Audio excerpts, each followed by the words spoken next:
হস্তিনাপুরের এক গৃহবধূ। সেই আমি আবার জন্মেছি। ভারতবর্ষের দিকে যে মেয়েটি এই প্রশ্ন ছুড়ে দিয়েছিল, স্ত্রীকে পণ রাখবার অধিকার কে দিল স্বামীকে, তার মতো প্রতিবাদী হাজার বছরে কখনো দেখেছ? সেই দিন নেশাগ্রস্ত রাজা যুধিষ্ঠির ভারত কাঁপানো সেই কুপ্রস্তাব পেশ করলেন, যিনি নন অতি খর্বা, অতি কৃষ্ণা, কৃষা বা রক্তাভ, পদ্ম পলাশ চোখ, সেই নারী দ্রৌপদীকে পণ রাখলাম। পৃথিবী কিন্তু তখনও ধ্বংস হয়ে যায়নি মানুষ। ভারতের ইতিহাসে বাকি ছিল আরও দুর্ঘটনা। সভাঘর ক্ষুব্ধ হলো, বৃদ্ধেরা ধিক্কার দিল, ভীষ্ম হতবাক। সেই দিন আপনারা জানেন, বিদুর এবং গুরু দ্রোণাচার্য দু হাত মাথায় দিয়ে চুপচাপ মোহগ্রস্ত বসে রইলেন। খুশি গোপন না করে ধৃতরাষ্ট্র বললেন, কে কে জিতল, কে? পিন পতনের শব্দ শোনা যায়। সভাঘর এমন নীরব, দুই পক্ষ উদ্গ্রীব। শকুনির পাশা বলে উঠল, জিতেছি। উল্লাসে পাগল কর্ণ হেসে উঠলেন। আর ওই দুর্যোধন বললেন, প্রাতিকামী দাসী দ্রৌপদীকে নিয়ে এসো সভাঘরে। আমার প্রথম স্বামী অধমক, দ্বিতীয়ের অবরুদ্ধ ক্রোধ শান্ত করেন তৃতীয়। ফাল্গুনী, তুমিও এত ক্লিপ ছিলে? হায়, আমি প্রশ্ন পাঠালাম, প্রাতিকামী জেনে এসো প্রাজ্ঞদের থেকে, নিজেকে না দ্রৌপদীকে ধর্মরাজ কোন বাজি আগে হেরেছেন? উত্তর এলো না। পরিবর্তে ধর্মরাজ বলে পাঠালেন, রজস্বলা একবস্ত্রা, কাঁদতে কাঁদতে তুমি শ্বশুরের সামনে দাঁড়াও। দুঃশাসন এসে টেনে ধরলেন চুল, সেই মেঘবর্ণ চুল। ফাল্গুনী, যেখানে তুমি মুখ গুজে শুয়েছিলে নরম নিশীথে, কন্দর্প নিন্দিত কান্তি ভীমসেন যে চুলে খেলা করতেন, যে চুলের সুগন্ধে স্নায়ু শান্ত রাখতেন রাজা যুধিষ্ঠির, যে চুলে খোপা বাঁধতেন স্বয়ং জননী কুন্তী, সেই চুল টানতে টানতে দুঃশাসন প্রকাশ্য সভায় এনে দাঁড় করালেন এক অসূর্যম স্পর্শা মহিষীকে। তোমরা পুরুষজন, বাহাতে নারীকে ঠেলে অন্দরে পাঠাও, ডান হাতে তোমরাই গা থেকে কাপড় খুলে নাও উন্মুক্ত বাজারে। তোমরা বিধান দাও, তোমরাই বোবা হয়ে থাকো। পুরুষে পুরুষে যুদ্ধ, প্রতিশোধ নারীর শ্লীলতা হানিতে।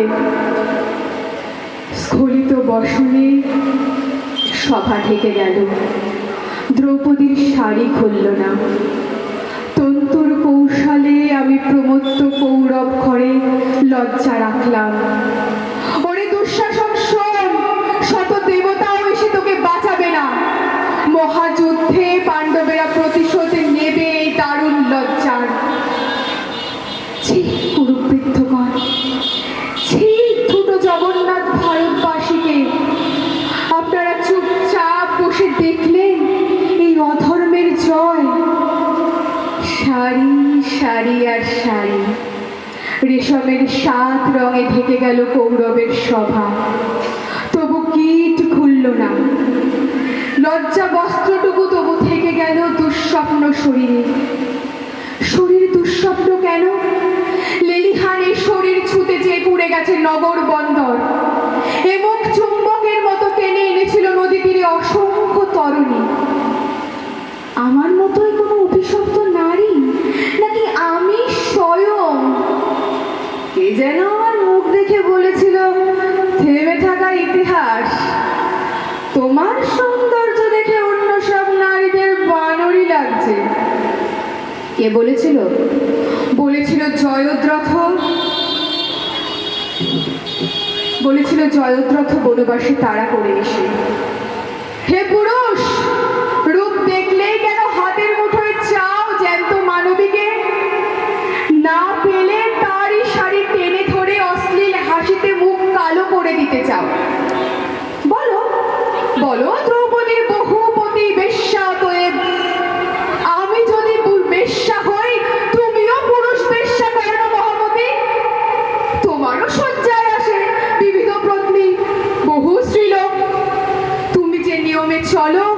সেই নিয়মে অধিকার আমারও থাকুক।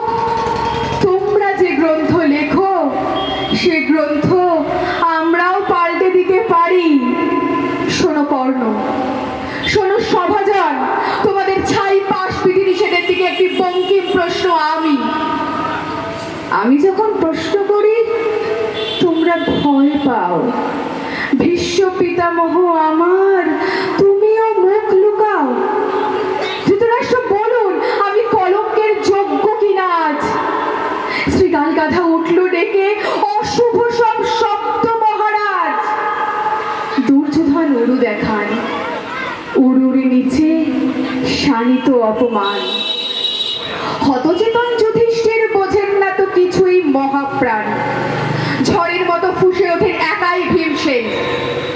অর্জুনের আঙুল তাকে শান্ত রাখছেন। এত সকল কাণ্ড শেষে ধৃতরাষ্ট্র আসরে নামলেন। বলেন তিনি, কৃষ্ণা, তুমি কি বর চাও বলো? আমি তখন দুটি মাত্র বর চাইলাম। প্রথম, হে পিতা, যদি প্রসন্ন থাকেন তো এই বর দিন যে সর্বধর্মচারী যুধিষ্ঠির যেন দাসত্ব থেকে মুক্ত হন। দ্বিতীয় বরে দাসত্ব মুক্ত হোক বীর শ্রেষ্ঠ ভীমসেন, অর্জুন, নকুল এবং সহদেব। বর চেয়েছিলাম করজোড়ে, দাঁতে দাঁত চেপে। অর্জুনের গান্ডীব আর যুধিষ্ঠিরের ধর্মের প্রতি সমস্ত সন্দেহ অপ্রকাশিত রেখে।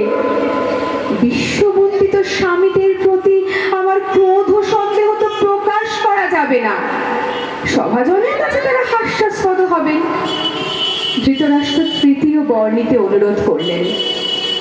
আমি নিলাম না, কারণ হে সভাজন, লোভে ধর্ম নাশ হয়। বৈশ্য 1 বর, ক্ষত্রিয়ানি 2 বর, রাজা 3 বর এবং ব্রাহ্মণ 100 বর নিতে পারেন। আপনাদের মহাগ্রন্থে এই বিধান আছে। যে রাজ্যপাট যুধিষ্ঠির নিজ দোষে হারিয়েছেন, আমি তৃতীয় বর যে সেই রাজ্য ফেরত চাইব না। রাজ্য উদ্ধার করবেন আমার পৌরুষগর্বী স্বামীরা, কারণ আপনাদের মহাগ্রন্থে রাজত্ব বিস্তারই পৌরুষের শর্ত। আমার এই আশ্চর্য সিদ্ধান্তে সভা হতবাক হলো। শুধু কর্ণ বললেন, দ্রৌপদী দুঃখ সাগরে ডুবে থাকা পাণ্ডবদের নৌকার মতো পার করলেন। ইতিপূর্বে আর কোনো রমণী এইরকম কাজ করেছেন বলে শুনিনি। আমার স্বামীরা মাথা নিচু করে বসে থাকলেন। এছাড়া আর কি বা আমি করতে পারতাম? অনেক পরে আমার ক্রোধ বিস্ফারিত হলো যেদিন বনবাসের ঘরে কৃষ্ণ এসে সামনে দাঁড়ালেন। কৃষ্ণ, তুমি এসেছো, যদি শোনো আমার কথা। আমার কোনো যুধিষ্ঠির ভীমার্জুন নেই, আমার কোনো পুরুষ নেই, দ্বৈত নেই, বন্ধু নেই, পিতা বা ভ্রাতা নেই, আমার কোনো সমাজ নেই, পায়ের মাটি নেই। মধুসূদন, তুমিও নেই, তুমিও ছিলে না সেদিন। যারা আমার শোণিতময় দেখে হেসেছিল, আমাকে যারা কলুর সাথে স্পর্শ করেছিল, এখনো তারা পৃথিবী জুড়ে দাপটে বেজে আছে। এবং আমার স্বামীরা আজ সন্ধি চাইছেন। ঠিক আমার বেঁচে থাকার দুঃখ ইতিহাস। তারপর পদ্মকোষের মতো দুহাতে মুখ থেকে আমাকে কাঁদতে দেখে কৃষ্ণ বললেন, ভাবিনি, তুমি যাদের ওপর ক্রুদ্ধ হয়েছ তারা ধ্বংস হবে, অর্জুনের স্বরে আচ্ছন্ন হয়ে মাটিতে শোবে। তুমি রাজমহিষী হবে। যদি আকাশ পতিত হয়, হিমালয় শীর্ণ হয়, পৃথিবী খণ্ড খণ্ড হয়, সমুদ্র শুষ্ক হয়, তথাপি আমার বাক্য ব্যর্থ হবে না। আমার অপমানের ক্ষতে সেই প্রথম মলম পড়েছিল। আমার মরুভূমির বালি সেই প্রথম অশ্রু শিখেছিল। কৃষ্ণ, তুমি আমার মনে সেই প্রথম বন্ধু হয়েছিলে। সেই প্রথম ভারতবর্ষ তোমার পায়ে প্রণাম করেছিল। নমস্কার।